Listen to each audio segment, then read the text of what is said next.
জয়নিতাই। একবার একটি তোতা পাখিকে দেখে যমরাজ হাসলেন। তোতা অবাক হয়ে গেল। যদি যমরাজ কাউকে দেখে হাসেন একটু ভয় তো লাগবেই। সেই তোতার এক বন্ধু ছিল, যে হলো ভগবানের বাহন গরুর। গরুর তোতার সঙ্গে দেখা করতে গেলে তোতা বলল, আমাকে একটু বাঁচাতে পারবে? গরুর বলল, কি হয়েছে? তোতা বলল, যমরাজ আমাকে দেখে হেসেছে, এর মানে আমার প্রাণ চলে যাবে, পারলে আমাকে একটু বাঁচিয়ে দাও।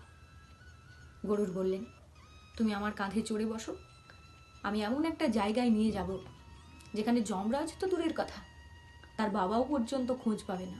গরুর 7 সমুদ্র পাড়ি দিয়ে পাহাড়ের এক গুহায় তোতাকে রেখে এলেন। নিজে যমরাজের কাছে গিয়ে বললেন, আপনি কেন আমার বন্ধু তোতাকে দেখে হাসছিলেন?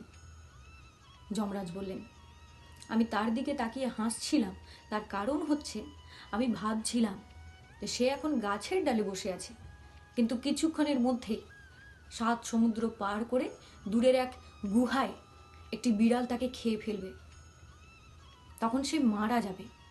তা আমি ভাবছিলাম যে এত কম সময়ের মধ্যে 7 সমুদ্র পাড়ি দিয়ে পাখিটি সেখানে পৌঁছাবে কিভাবে।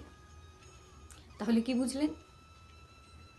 মৃত্যু নিশ্চিত, আপনি যেখানে যেমন ভাবেই থাকুন, সুতরাং ভগবানকে স্মরণ করুন। জয় নিতাই।